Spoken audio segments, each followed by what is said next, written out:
안녕하세요. 올드스토리입니다. 반갑습니다. 우선 수익 창출 문제로 그동안 삭제되었던 작품들을 다시 업로드 시켰는데 뜨거운 반응을 보여주신 점 진심으로 감사드립니다. 그동안 제가 몸살 감기로 좀 몸이 편치 않았었습니다. 다시 회복이 되어 오늘 새로운 작품을 들고 나왔습니다. 저와 여러분이 너무너무 좋아하는 미국의 미스테리와 반전 소설의 대가인 스탠리 앨런입니다. 제가 그동안 앨런 작품을 소개해드려서 많이 알고 계실 거라 생각합니다. 작가에 대한 이야기는 설명글을 참고하시기 바랍니다. 오늘 소개 작품은 손발의 목입니다. 어느 한 회사에 고용된 사람과 고용주의 관계에서 일어나는 놀라운 일을 상세하고 서스펜스하게 그린 내용입니다. 그럼 어떠한 일들이 벌어지는지 편안한 마음으로 감상하세요.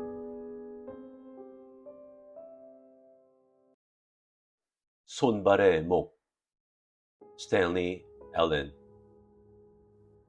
이 여관의 객실은 다 비슷해서 굳이 방을 고를 필요가 없었다. 모두 어두침침했고 리놀륨이 깔린 바닥에 노쇠로 만든 침대가 놓여 있었다. 하지만 신문에서 구인 광고를 보고 지원하면서 크랩트리 씨는 자기 방에 사소하나마 좋은 점이 한 가지 있음을 깨달았다. 복도 공중전화가 방문 맞은편에 위치해 있어서 귀를 기울이기만 하면 찌르는 듯한 전화벨이 울리자마자 바로 전화기 앞에 닿을 수 있다는 점이었다. 이러한 장점을 고려하여 그는 지원서에 서명을 한 후 전화번호까지 기입했다. 번호를 적을 때 손이 살짝 떨리기는 했다. 전화기가 마치 개인 소유인 양 암시하는 것이 대단한 사기처럼 느껴졌다. 하지만 전화로 위신을 세운 덕에 그에게 유리한 쪽으로 추가 기울지도 몰랐다. 그런 이유로 그는 이제껏 살면서 훼손하지 않았던 원칙들을 크게 희생하였다. 구인 광고 또한 그 자체로 기적의 다름 아니었다. 직원 구함이라고 시작한 광고에는 업무 강도가 높음, 배우 보통, 건전, 정직, 근면하며 사무 경력을 소유한 자, 45세에서 50세 사이 연령 선호, 자세한 이력서 송부 요망, 사서함 111번이라고 쓰여 있었다. 크랩트리 씨는 믿을 수 없는 심정으로 안경을 통해 광고를 뚫어지게 들여다보았다. 보통의 대우에 과도한 업무가 주어지는 일자리라도 기꺼이 받으려는 40세에서 50세 사이의 동년배들이 많을 것이다. 그런데 다 그들은 같은 광고를 몇 분 전, 아니 몇 시간 전에 읽었을지도 모른다. 낭패감에 몸이 부르르 떨렸다. 그의 지원서는 입사 지원서의 표본이라고 해도 될 만큼 깔끔했다. 나이는 48세로 건강 상태 매우 양호하며 독실입니다. 30년 동안 한 회사를 위해 충심으로 훌륭하게 봉사했으며 존경할 만한 개근 기록을 자랑합니다. 불행히도 회사가 다른 회사와 합병하며 규모를 불리는 과정에서 유감스럽게도 다수의 유능한 직원들이 떠나야 했습니다. 근무 시간? 중요하지 않습니다. 저는 근무 시간에 상관없이 직무를 훌륭히 완수하는 데에만 관심이 있습니다. 그리고 봉급? 전적으로 향후 저를 고용해 주실 분께 달린 문제입니다. 이전 봉급은 주급 $50지만 수년 동안 직원으로 일하며 능력을 증명한 후에 받은 금액입니다. 추천서들을 첨부하고 서명했다. 그리고 그 다음에 전화번호. 이런 내용을 또 쓰고 또 쓰고 12번은 써본 후에야 크래프트 씨는 만족했다. 있어야 할 모든 단어들이 적절한 위치에 있었다. 이러한 상황에 대비하여 구입해 놓은 질 좋은 종이에 과거 그의 장부를 아름답게 꾸몄던 가늘고 깔끔한 흘림체로 옮겨 적은 뒤 마침내 최종본을 발송했다. 답변이 서신으로 올까? 전화로 올까? 아니면 아예 오지 않는 것은 아닐까? 크랩트리 씨가 한없이 떨리는 가슴을 안고 이런저런 생각에 잠겨 홀로 끝이 없는 듯한 이 줄을 보냈을 때 그 순간이 왔다. 수화기를 들었을 때 전화선 너머에서 자기 이름이 마치 세상의 종말을 알리는 소리처럼 울렸다. 그가 새된 목소리로 대답했다. 네, 제가 크랩트리입니다. 제가 이력서를 보냈어요. 진정하세요, 크랩트리 씨. 진정하세요. 가늘고 뚜렷한 목소리가 말했다. 매 음절을 골라 충분히 음미한 후 발음하는 것처럼 들리는 목소리였다.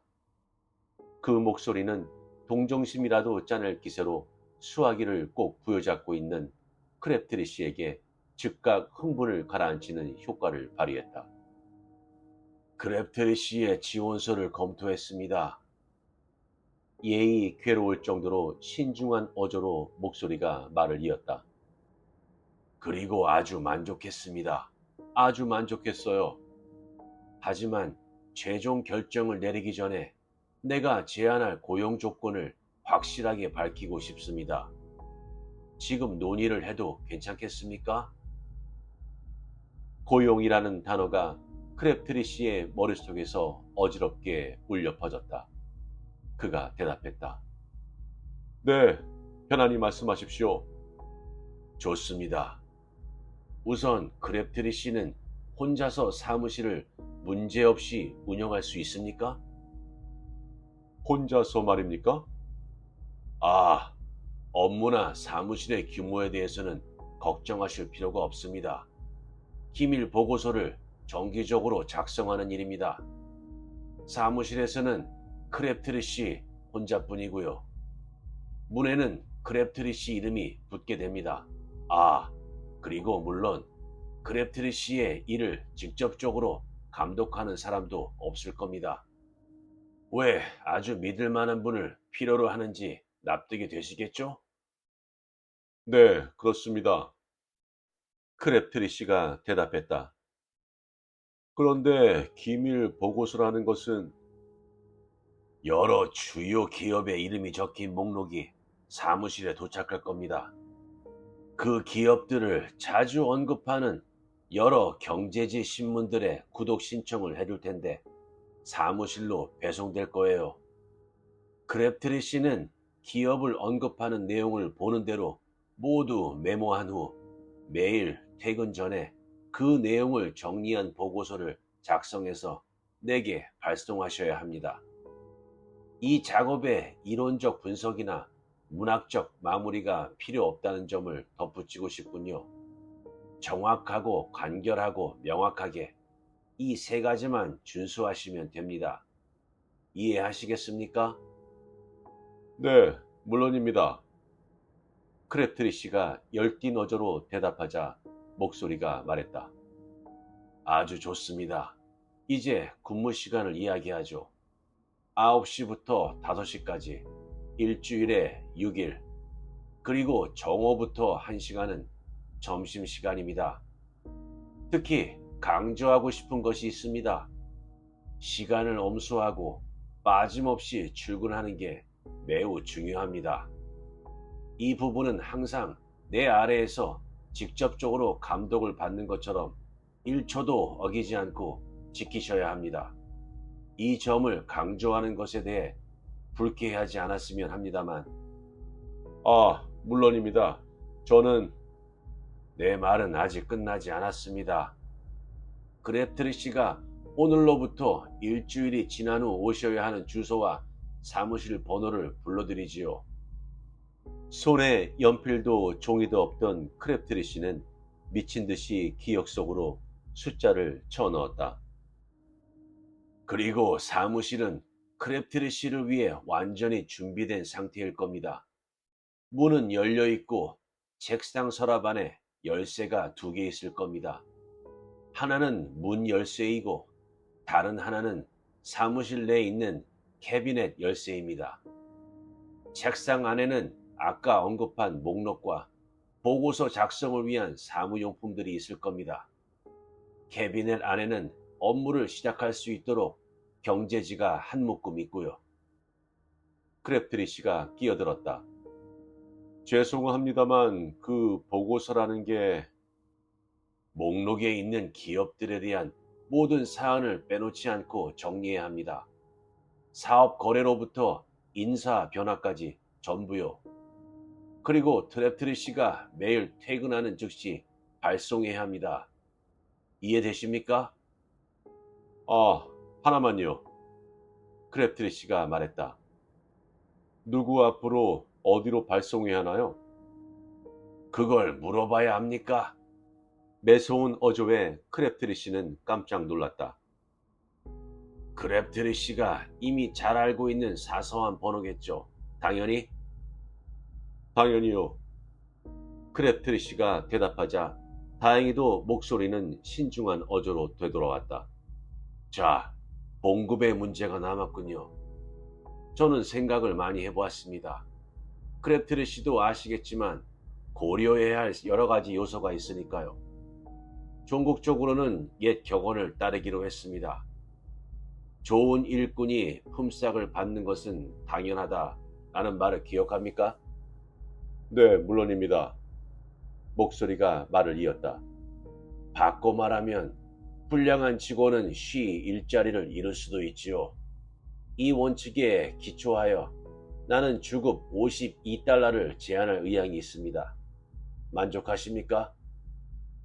크랩트리 씨는 어안이 벙벙한 채 전화기를 바라보다 목소리를 되찾았다. 네, 만족합니다. 그가 숨을 들이쉬었다. 아, 매우 만족합니다. 고백하자면 저는 결코 목소리가 날카롭게 말을 끊었다. 하지만 조건이 있다는 걸 아셔야 합니다. 능력을 증명할 때까지는 수습이라 할까요? 다소 어색한 표현입니다만 이를 완벽하게 처리하여 계속 일하게 되든가 아니면 아예 일자리를 잃든가 둘 중에 하나가 될 겁니다. 이 으스스한 제안에 크랩트리 씨는 무릎이 물처럼 흐느적거리기 시작하는 것을 느꼈다. 네, 최선을 다하겠습니다. 절대로 확실히 저의 최선을 다하겠습니다. 목소리는 쉴 새 없이 말을 이었다. 그리고 크랩트리 씨가 맡은 일의 보안을 유지해야 한다는 점이 아주 중요합니다. 누구와도 논의해서는 안 되며 사무실과 사무용품은 내가 철저히 관리할 테니 문제가 생길 경우 변명할 생각을 하지 마십시오. 또한 유혹적으로 느껴질 수 있는 전화도 없애두었으니 책상에서 전화기를 찾지 마세요. 흔히들 근무 시간에 직원들이 한가하게 담소를 나눈다는데 나는 그런 형태를 아주 혐오합니다. 이런 처사가 부당하다고 생각하지 않았으면 합니다만 유일한 가족이었던 누나가 20년 전 세상을 떠난 이후 크랩트리 씨에게는 사소한 일이건 중대한 일이건 그에게 전화를 걸어 이야기를 나누겠다는 꿈을 품은 영혼이 이 세상에 없었다. 하지만 그는 그저 부당하다고 생각하진 않습니다. 절대로요. 라고만 대답했다. 그러면 크랩트리 씨는 우리가 논의한 모든 조건에 동의하시는 겁니까? 네, 그렇습니다. 그럼 질문이 있나요? 한 가지 크랩트리 씨가 말했다.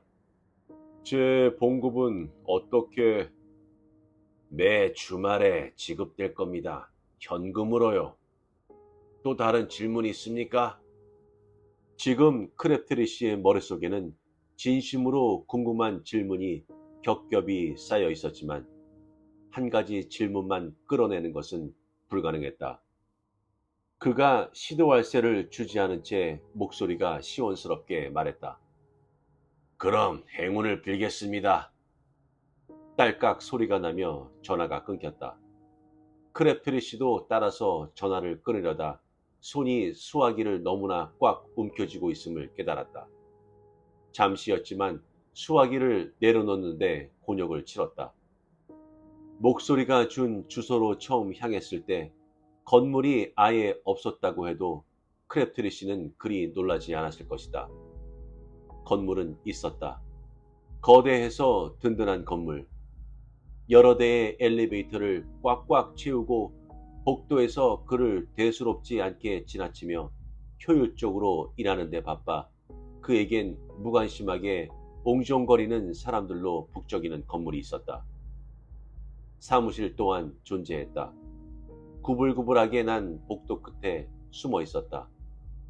복도를 사이에 두고 마주보는 계단은 열린 문으로 통하고 있었는데 그 문 틈새로 둔탁한 회색 하늘이 보이는 옥상이 엿보여 사무실이 건물의 제일 위층임을 일깨워 주었다.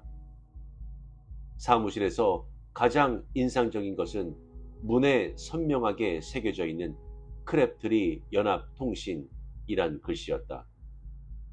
문을 열자 놀라울 정도로 작고 좁은 공간이 나타났다. 빽빽이 들어찬 거대한 크기의 가구들 때문에 공간은 더욱 비좁아 보였다. 문 바로 안에 오른편으로는 어마어마하게 큰 파일 캐비넷이 있었다. 그 옆에 딱 붙여 놓았지만 여전히 커서 나머지 벽면을 다 차지하고 있는 구식의 커다란 책상에는 회전 의자가 딸려 있었다. 매우 큰 창이 가구와 보조를 맞추며 맞은편 벽을 채우고 있었다.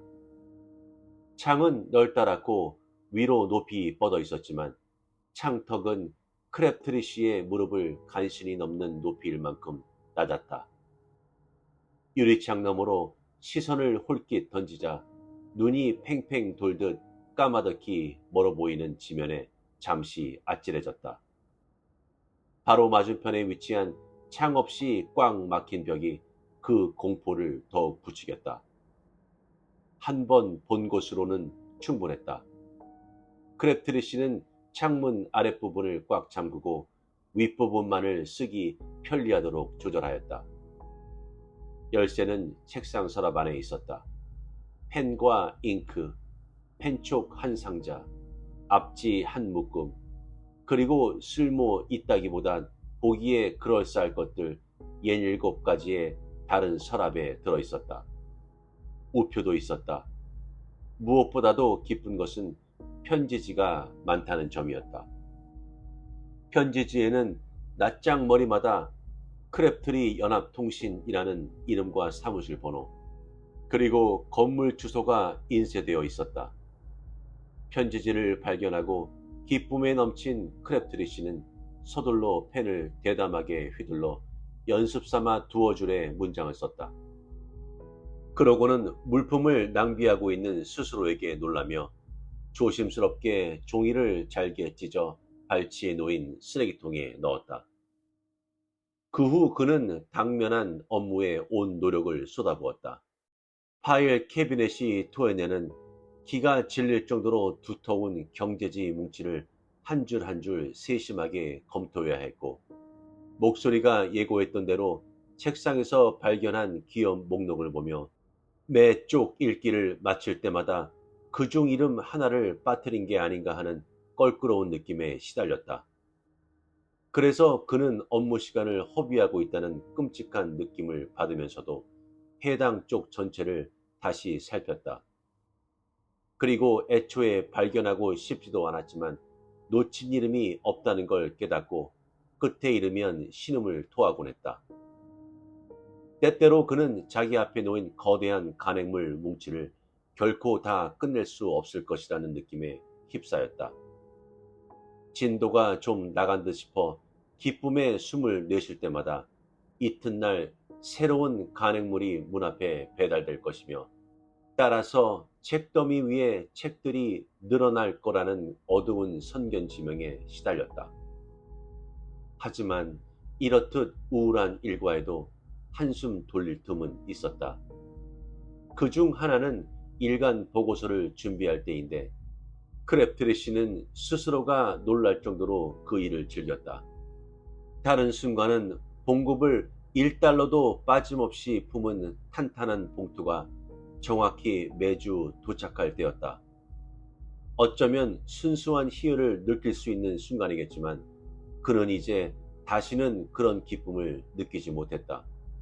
크랩트리시는 조심스레 봉투의 한쪽 끝을 칼로 그어 열고 돈을 꺼내 센 후 아주 오랫동안 사용해온 낡은 지갑에 깔끔하게 넣었다. 그리고 떨리는 손가락으로 봉투 안을 탐험하듯 헤집어 보았다. 과거에 더 이상 일할 필요가 없다는 통지를 받았던 무서운 기억이 떠올랐기 때문이었다. 봉투를 살피는 순간은 언제나 끔찍했으며 어김없이 마음이 쓰리고 속이 울렁거렸다. 다시 업무에 집중할 때까지. 업무는 곧 그의 일부가 되었다. 그는 기업 목록을 참고하는 것을 멈췄다. 목록에 있는 모든 이름들이 머릿속에 뚜렷이 새겨졌고 잠들지 못해 뒤척이는 밤이면 목록을 두어 번 되풀이하는 것만으로도 잠들 수 있는 경지에 이르렀다. 그는 기업 이름 중 하나가 유독 흥미가 일어나 특별히 주의를 기울였다. 능률기기 유한회사라는 기업이 폭풍에 휘말리라는 참이라는 점은 반론의 여지가 없었다. 인사에 급격한 변화가 있었고 합병설이 돌았으며 주가가 날카로운 변동을 겪고 있었다. 몇 주가 몇 달로 접어들자 목록에 있는 이름 하나하나가 크랩트리시에겐 선명한 개성을 띠며 다가왔다. 그 점을 느낀 크랩트리시는 상당히 기뻤다. 어멜 커메이티드사는 바위처럼 견고한 회사로 안정적으로 성공을 구가하고 있었다. 유니버설사는 새로운 기술 개발에 안달하여 속도를 내고 있었다. 그런 식으로 목록 위의 이름들은 개성을 보였다. 하지만 그 중에서도 능률기기 이완 회사는 크랩트리시가 특히 애정을 쏟는 회사였다.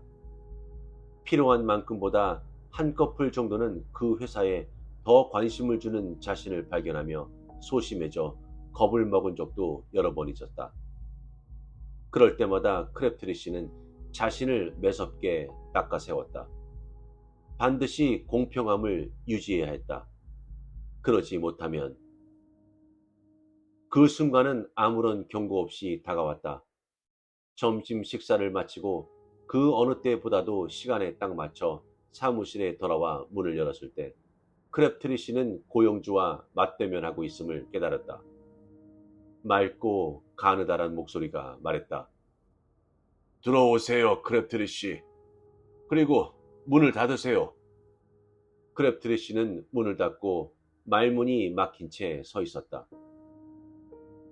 내 인상이 사람을 확 휘어잡을 정도인 게 확실한가 봅니다. 방문객은 언뜻 기쁜 듯이 말했다.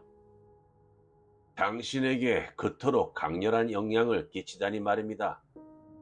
당연한 거지만 내가 누군지는 알겠죠?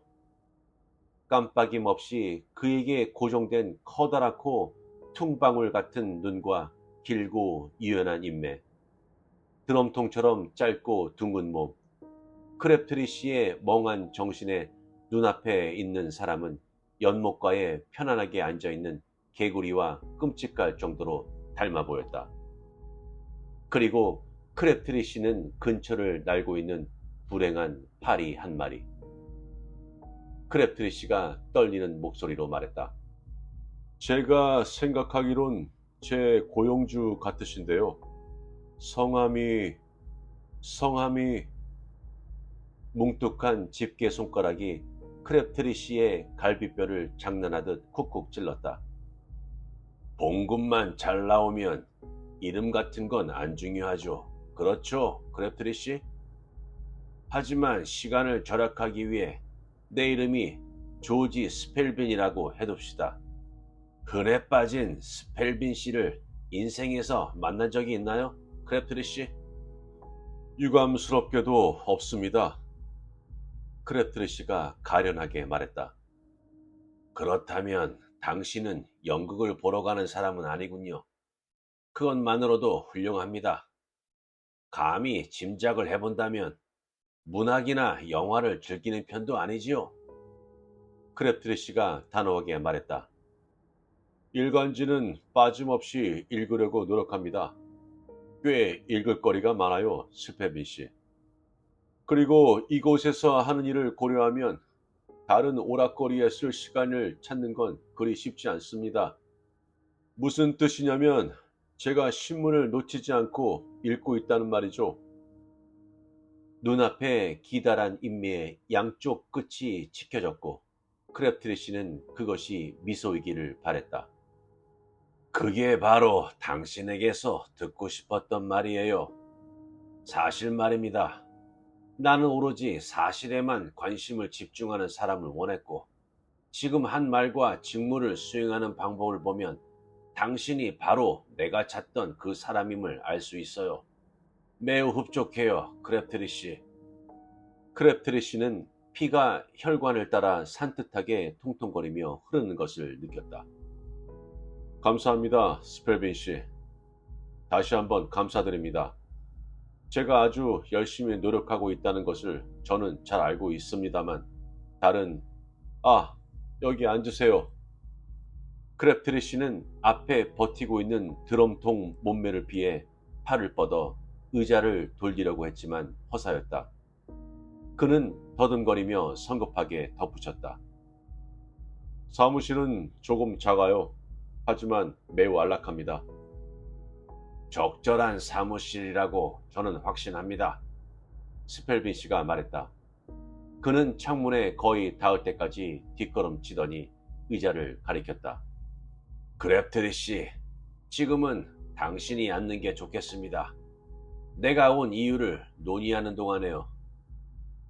그 위풍당당한 손에 마법에 걸린 크랩트리 씨는 털썩 앉은 후 의자를 돌려 창문과 그 창문을 등지고 있는 땅딸막한 형체를 마주했다.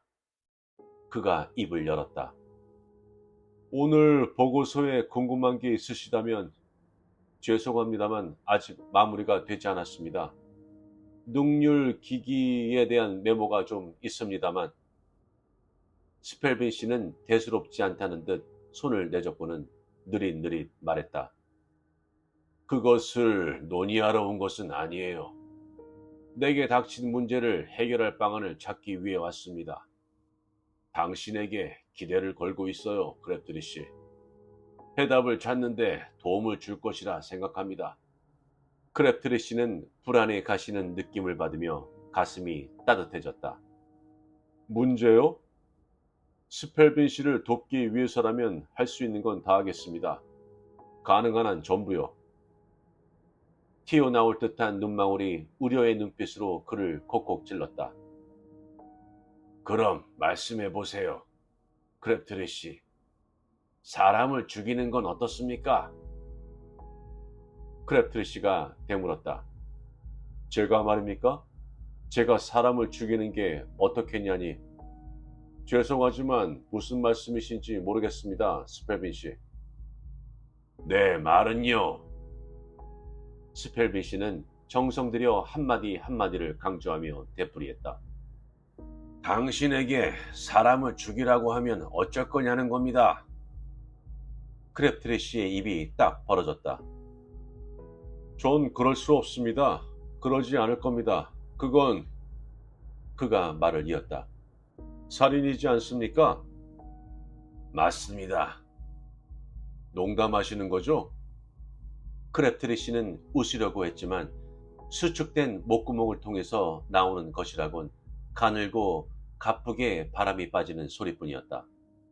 심지어 그 한심하도록 처량한 노력조차도 눈앞에 버틴 돌처럼 냉랭한 얼굴에 바로 사그라졌다. 정말 죄송한데요, 스페비 씨. 정말 죄송합니다. 그게 통상적인 일이 아니라는 건 아시죠? 그러니까 그건 일이라고 할 수 없다는 것. 그랩트리 씨, 당신이 그렇게 열심히 검토하는 경제지에는 내 진짜 이름이 끝없이 되풀이에 나옵니다. 나는 여러 개의 파일을 찔러보았어요, 크랩트리 씨. 그리고 언제나 파일 속에 든 자두를 찾아냈죠. 더 직접적인 표현을 써볼까요? 나는 당신이 가장 화려하게 꿈꿀 수 있는 그 이상으로 부유하고 힘이 셉니다. 의미 없는 농담을 하며 게으름을 피우거나 고용인들과 시간을 보내는 사람은 그런 자리에 오르지 못해요. 제 시간은 제한되어 있습니다. 그랩트리 씨, 요청에 응할 수 없다면 그렇다고 말하세요. 그럼 없던 일로 할 테니까. 제가 할 수 있는 거라는 생각이 안 듭니다. 크랩트리 씨가 애처롭게 말하자 스펠빈 씨가 대꾸했다. 바로 그렇게 말했어야 했습니다. 그러면 내가 성질을 내지 않았을 텐데요. 솔직히 나는 당신이 내 질문에 제대로 답할 수 있을 거라고 믿지 않았어요. 만약 대답했다면 내가 당신을 잘못 봤다는 뜻이 되니 그도 아주 환멸스러운 일이었을 겁니다. 보세요, 크랩트리 씨. 나는 당신이 부럽습니다. 이런 질문을 할 일조차 없이 평온하게 존재할 수 있다는 것이 정말 부러워요. 불행히도 나는 그런 위치에 있지 않습니다. 경력을 쌓으면서 한 번 실수를 저질렀어요. 어마어마한 자산가로 상승하면서 그 과정에서 남긴 유일한 흠집이죠. 시간이 흐르자 그 실수가 한 남자의 시야에 포착되었습니다. 위험할 정도로 무자비하면서 교활하게까지 한 그 남자의 그늘 아래에서 나는 그때 이후로 벗어나지 못하고 있습니다. 그는 사실 공갈범이에요. 자기 상품에 너무나 고가의 가격을 매긴 어느 공갈범이죠. 그래서 반드시 대가를 치러야 합니다. 당장 말입니다.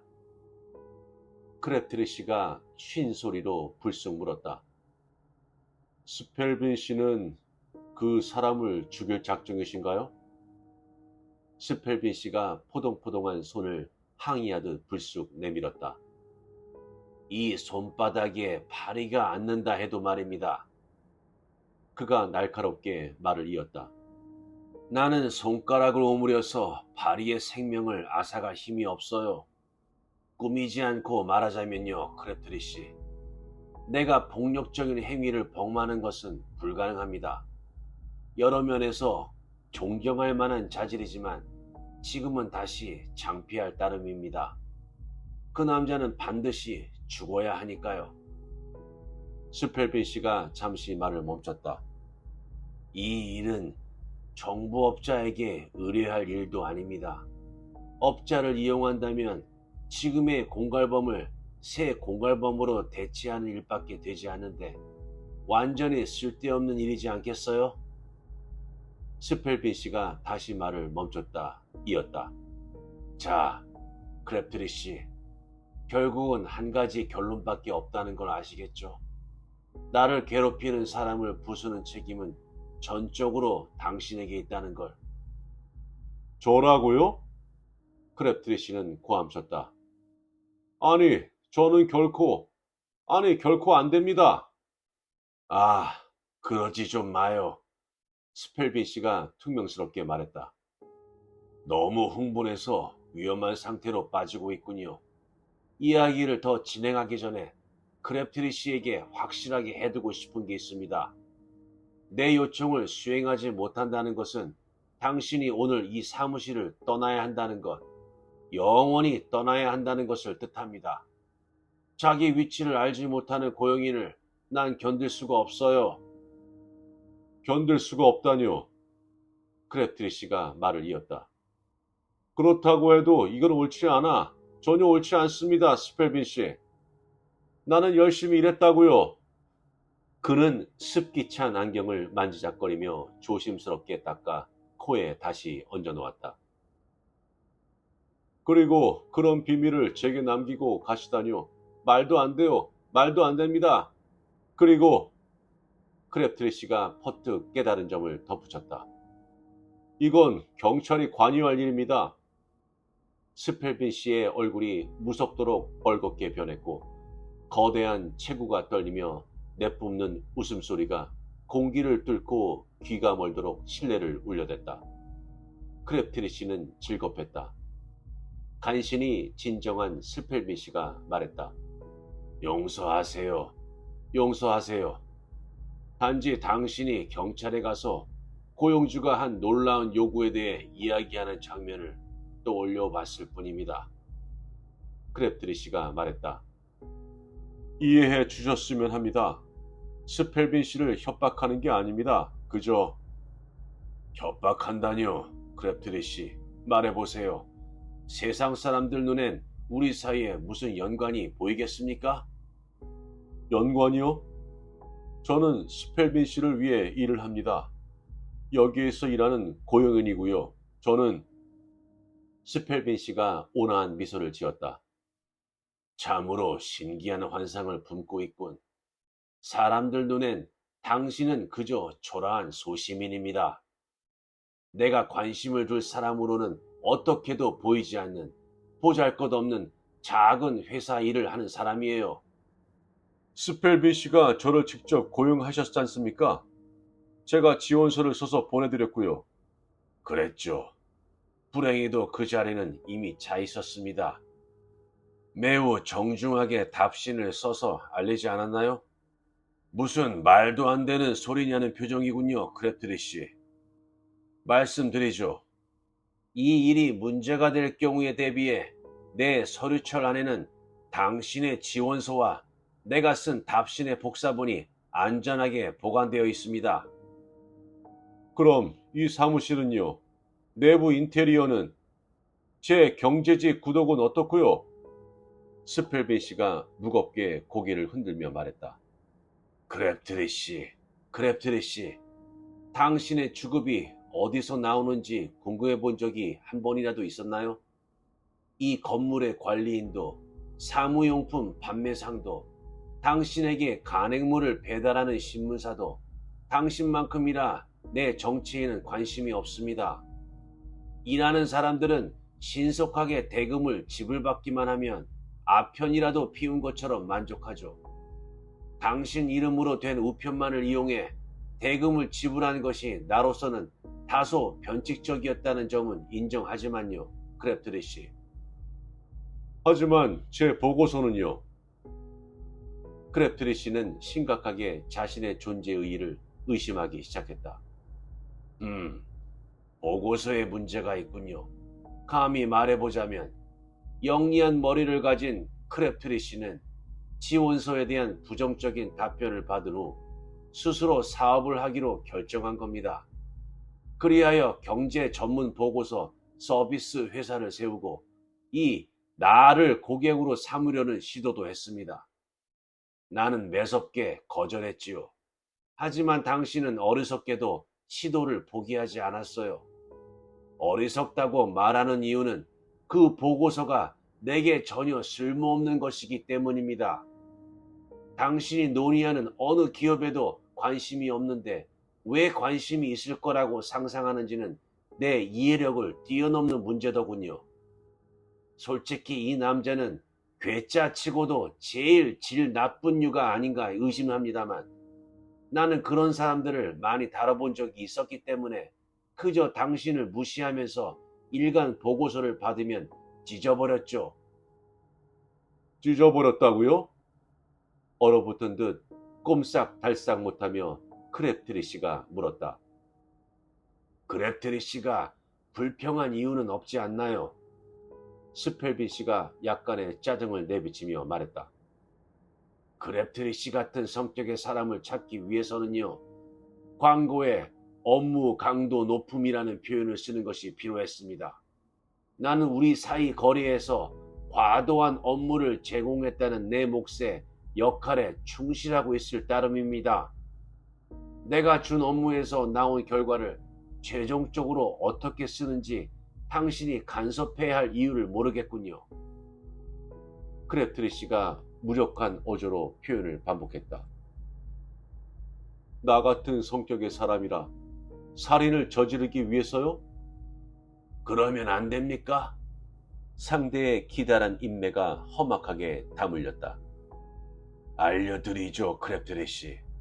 나는 돋보기로 곤충을 관찰하는 과학자처럼 인류라는 종을 관찰하면서 인생의 한 부분을 보냈습니다. 재미있고 유익했어요. 그리고 한 가지 결론에 이르렀는데 다른 무엇보다도 내 자신의 성공을 일구는데 큰 도움이 되었답니다. 인류의 대다수에게 있어 중요한 것은 동기도 아니고 결과도 아닌 바로 기능이라는 것이 내가 내린 결론이었습니다. 크랩트리씨, 내 광고는 그러한 사람의 조력을 얻을 수 있도록 계산된 것이었어요. 실로 크랩트리씨는 그러한 유형을 완벽하게 대표할 만한 사람입니다. 광고에 지원한 순간부터 지금까지 당신은 기대에 제대로 부응해 주었어요. 동기나 결과는 생각하지 않고 흠결 없이 기능만을 수행하면서요. 이제 살인이 기능의 일부가 된 것입니다. 내가 그 일의 동기에 대해 설명해 드렸지요. 친절하지 않나요? 결과도 명확하게 정의되어 있습니다. 당신이 항상 해왔던 것처럼 계속 기능을 하든가 아니면 간단하게 말하자면 일자리를 잃든가 둘 중에 하나죠. 크랩트리씨가 미친 듯 소리쳤다. 일자리라고요? 감옥에 간 사람에게 일자리가 무슨 소용입니까? 교수대에 설 남자에게 무슨 소용이 있나요? 스펠빈 씨가 잔잔한 어조로 말했다. 참네, 무슨 말입니까? 자칫하면 나까지 물고 들어갈지 모르는 덫으로 당신을 몰 것이라 생각하는 건가요? 이봐요, 우둔한 건가 싶어 겁나네요. 내 자신의 안전과 당신의 안전이 하나로 묶여 있다는 점쯤 멍청한 게 아니라면 명확하게 깨달았을 텐데요. 게다가 그 안전을 보장하기 위해서는 최소한 이 사무실에서 당신이 지속적으로 일하며 업무에 대해 확고부동한 자세를 유지하는 것이 필요하답니다. 크랩트리씨가 공허한 목소리로 말했다. 가명 아래 숨어있는 사람은 그렇게 말하기가 쉬울지 모르겠습니다만 잘난 척하는 게 아닙니다, 크랩트리씨. 이 세상에서 내 위치는 상당히 대단해서 약간의 노력만으로도 정체를 알아낼 수 있습니다. 하지만 당신이 내 요청을 수락하며 행한다면 당신도 범죄자가 되니 매우 신중해야 한다는 걸 기억해야 합니다. 한편 당신이 요청을 수락하지 않는다면 참, 당신은 그 문제에 있어서는 완전한 선택의 자유가 있습니다만 당신이 나에게 혐의를 더 씌워봤자 오로지 당신에게만 위험합니다. 이 세상은요, 크랩트리씨, 우리의 관계에 대해서는 아무것도 모릅니다. 그리고 나를 제물로 삼아왔기에 이제 반드시 내 먹이가 되어야 하는 그 남자와 나 사이의 일도 전혀 모르죠. 그가 맡게 될 말로도 당신이 내게 씌울 혐의도 결코 나를 건드리지 못해요, 크랩트리씨. 정체를 밝히는 건 내가 말했듯 어려운 일은 아닐 겁니다. 하지만 그 정보를 이용한다는 말이죠, 크랩트리씨. 당신의 끝은 감옥이나 미치광이 수용소가 될 따름일 겁니다. 크랩트리씨는 그나마 남아있던 힘이 마지막 한 방울까지 빠져나가는 것을 느꼈다. 모든 것을 다 생각해 놓았군요. 모든 것을 생각해 놓았죠, 크랩트리씨. 당신을 내가 그린 설계도 안에 들인 것은 계획을 가동시키기 위한 첫 단계에 불과했어요. 오래지 않아 나는 열심히 그 계획의 각 단계를 저울에 달아 재보고 평가하는 데 힘을 쏟았죠. 예를 들면 이 방 말입니다. 이 사무실은 지칠 때까지 오랫동안 알아본 후에 내 목적에 완벽하게 맞았기 때문에 선택한 거랍니다. 실내 인테리어도 그 목적을 달성하기 위해 선택해서 설치한 거고요. 목적에 어떻게 맞느냐고요? 설명해 드리죠. 당신이 책상 앞에 앉아 있으면 방문객은 지금 내가 자리 잡은 이 공간, 즉 창문 앞 공간에 갇히게 됩니다. 여기서 방문객이란 물론 문제의 남자를 뜻합니다. 그는 사무실에 들어와 이곳에 설 것이고 그 뒤에 있는 창문은 완전히 열려 있을 겁니다. 그는 친구가 남겼다는 봉투를 달라고 당신에게 요청할 겁니다. 이 봉투죠. 스펠빈 씨가 봉투 하나를 책상으로 훌쩍 던졌다. 당신은 책상에 봉투를 잘 가지고 있다가 찾아내서 건넬 겁니다. 그러면 특유의 행동 양식을 철저히 고수하는 그 남자가 봉투를 상의 안주머니에 넣을 겁니다. 그 순간에 세게 한 번 밀면 그는 창밖으로 떨어지게 되지요. 이 모든 계획을 완수하는 데는 1분도 채 걸리지 않습니다. 스펠빈 씨가 담담히 말을 이었다. 그 다음 당신은 창문을 장떡까지 내려닫고 업무로 복귀하시면 됩니다. 크랩트리 씨가 속삭이듯 말했다. 누군가가, 경찰이... 스펠빈 씨가 말을 받았다. 물론 발견하겠죠. 복도 끝 계단을 올라가 옥상에서 투신한 운 없고 불쌍한 누군가의 시체를 말이죠. 상의 주머니의 봉투에 든 것은 문제의 남자가 예상했던 것이 아니라 단정하게 타자로 친 메모입니다. 이 슬픈 일과 이를 저지른 동기와 그것이 초래할 불편함에 대한 사과와 신속하고 평화로운 매장을 바란다는 극히 간절한 애원이 적힌 그 메모 때문에 경찰은 고인의 사연을 알게 되는 겁니다. 그리고 말이죠. 스펠빈 씨가 손가락 끝을 살짝 맞댔다. 그리고 그의 간절한 애원이 이루어질 것임을 나는 의심하지 않네요. 만약 일이 잘못되면 어쩝니까? 봉투를 받고 열어볼 수도 있지 않나요? 아니면 그 비슷한 일이 발생한다면요. 스펠빈 씨는 어깨를 으쓱했다. 그 경우 문제의 남자는 그저 조용히 이곳을 떠나 바로 나에게 오겠지요. 크랩트리 씨가 아셔야 하는 건 말이죠. 그 계통 일을 하는 사람들은 때때로 이런 일이 소소하게 시도된다는 걸 예상한다는 겁니다. 그리고 그러한 시도를 재미있다고 생각하진 않아도 황금알을 낳는 거위를 죽일지도 모르는 무모한 시도 또한 거의 하지 않죠. 크랩트리 씨가 제시한 가능성이 현실에서 실행된다면 그건 내가 덫을 다시 놓아야 한다는 걸 뜻할 뿐입니다. 지금보다 더 영리하게요. 스펠빈 씨가 주머니에 둔중한 시계를 꺼내 살핀 후 조심스레 다시 넣었다. 이제 나는 떠나야 합니다. 당신과 함께 있는 게 피곤한 건 아니지만 그 사람이 조금 있으면 나타날 것이거든요. 그때는 당신이 이 계획을 완전히 이해하고 있어야 합니다. 내가 당신에게 요구하는 건 간단합니다. 그 사람이 도착했을 때 창문이 열려 있어야 합니다. 스펠빈 씨가 창문을 위로 세게 밀어 열고 잠시 서서 흡족한 표정으로 까마득한 아래를 내려다보았다. 봉투는 당신 책상에 있을 겁니다. 그는 서랍을 열어 봉투를 떨어뜨린 후 서랍을 꽉 닫았다. 문제의 순간에 당신은 어떻게 해야 할지 자유롭게 결정할 수 있습니다. 크랩트리 씨가 대꾸했다. 자유롭게요? 그 사람이 봉투를 달라고 할 거라면서요? 그럴 겁니다. 당연히 봉투를 요구하겠죠. 하지만 무슨 얘기인지 모르겠다고 당신이 밝히면 그는 조용히 자리를 뜬 뒤 나중에 내게 이야기를 할 겁니다. 그리고 그건 당신이 일을 그만둔다는 사직서 역할을 하겠죠. 스펠빈 씨는 문으로 가 손잡이에 손을 얻은 채로 다시 입을 열었다.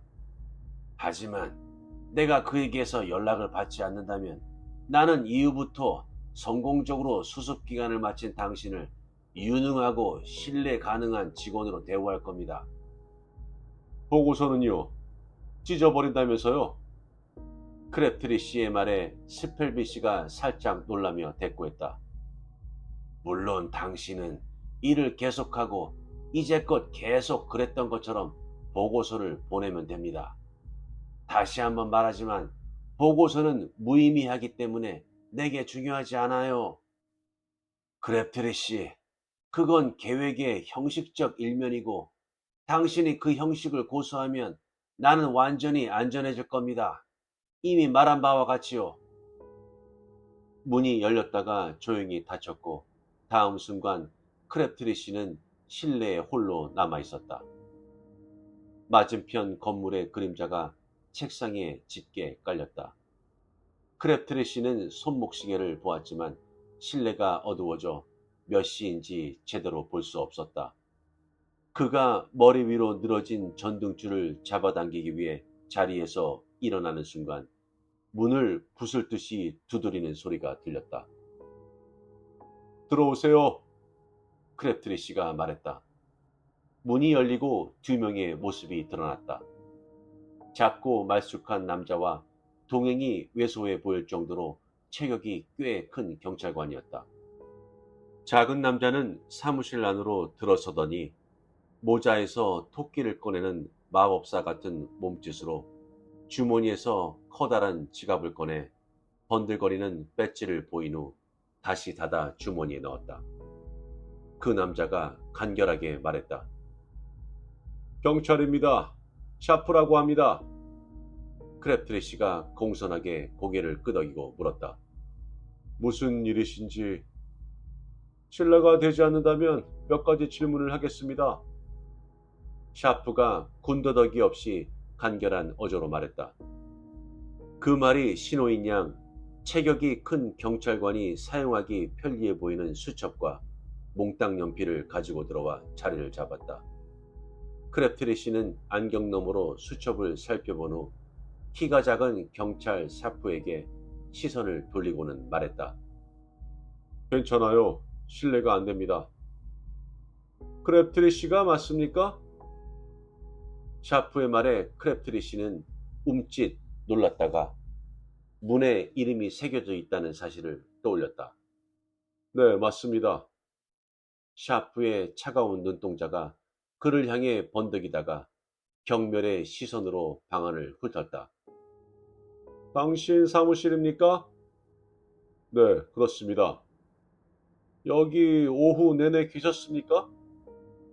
1시부터는요. 정오에 점심을 먹으러 나가서 정확히 1시에 돌아옵니다. 물론 그러시겠죠? 샤프가 말하고는 어깨 너머로 고개짓을 했다. 사무실 문이 오늘 오후에 열려있던 적이 있습니까?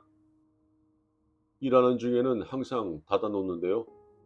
그렇다면 복도 끝에 계단을 올라가는 사람은 볼 수 없겠군요. 네, 보지 못합니다. 샤프가 책상을 보더니 잠시 생각에 잠긴 듯 손가락으로 턱을 쓸었다. 창밖에서 일어나는 일을 볼 수 있는 위치도 아닌 것 같군요. 그렇습니다. 일하는 동안에는 전혀 볼 수 없어요. 자, 샤프가 말을 이었다. 오늘 오후에 창밖에서 어떤 소리를 듣지 못하셨습니까? 아, 제 말은 평상시와 다른 소리요. 평상시와 다르다니요?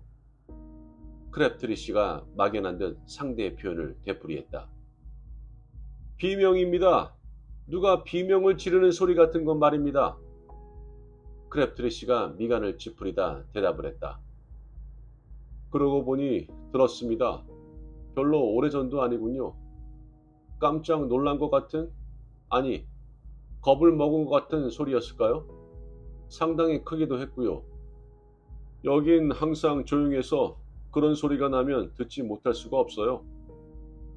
샤프가 어깨 너머로 시선을 돌려 경찰관에게 고개를 끄덕이자 경찰관이 천천히 수첩을 덮었다. 샤프가 말했다. 아, 그럼 아기가 맞는군요. 남자는 투신한 순간 마음이 변했을 겁니다. 그래서 떨어지는 내내 소리를 질렀겠죠. 음, 그가 확신에 찬 몸짓으로 크랩트리 씨를 향해 몸을 휙 돌렸다. 무슨 일이 있었는지 말씀드려야 할 것 같군요. 1시간 전쯤 어떤 사람이 바로 요 위 옥상에서 투신을 했습니다. 주머니에 있던 메모와 여러 상황을 고려할 때 명백한 자살입니다만 가능한 한 모든 정황을 알아야 해서요. 그 사람이 누군지는 아세요? 크랩트리 씨가 물었다. 샤프가 어깨를 으쓱했다. 문제를 많이 안고 있던 남자? 젊고 잘생기고 복장도 상당히 세련됐습니다. 그렇게 옷을 차려입을 돈이 있는 남자가 어째서 자기 문제가 해결 불가하다고 생각하는 건지 영 모르겠지만요. 제복을 입은 경찰관이 처음으로 입을 열어 공손하게 말했다. 남긴 편지를 보면 약간 정신이 나간 사람 같습니다. 정신이 좀 나가지 않고서야 이런 식으로 세상을 뜨진 않겠지. 참, 인생이란 참 덧없습니다. 경찰관이 샤프의 말에 무겁게 말했다. 샤프가 손잡이를 잡고 잠시 망설이더니 크랩트리 씨에게 말했다. 귀찮게 해드려 죄송합니다. 이쪽 일이 그렇습니다. 아무튼 어떻게 보면 당신은 운이 좋은 편입니다. 아래층에서는 여자 몇 명이 그 남자가 떨어지는 모습을 보고 바로 기절했다네요. 그가 눈을 찡긋하고 나가면서 문을 닫았다. 크랩트리 씨는 닫힌 문을 바라보며 둔탁한 발걸음 소리가 들리지 않을 때까지 서 있었다. 이윽고 그는 의자에 앉아 책상으로 몸을 끌어붙였다. 잡지들과 편지지 몇 장이 어지럽게 흩어져 있었다. 크랩트리 씨는 잡지들의 내 모서리를 딱 맞춰 단정하게 쌓았다. 그리고 펜을 잉크병에 넣어 잉크를 찍은 후 다른 한 손으로는 편지지를 눌러 고정하고 조심스럽게 펜을 놀리기 시작했다. 능률기기 이완 회사는 움직임이 늘어나고 있으며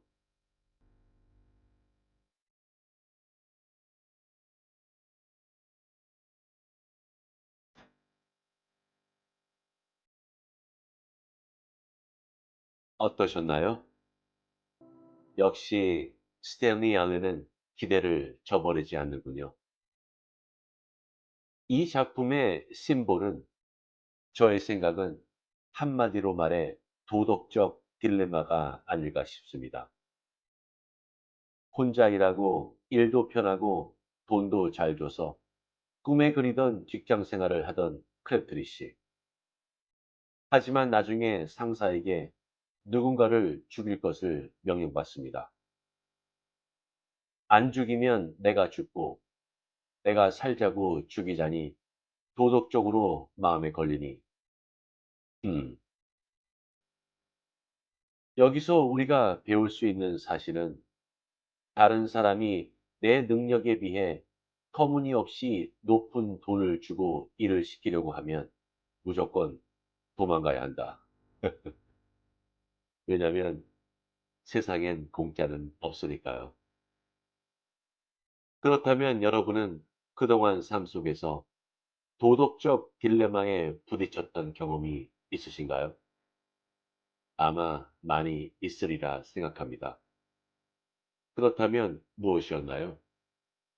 알려주세요. 구독과 좋아요는 영상 제작에 많은 힘이 됩니다. 감사합니다.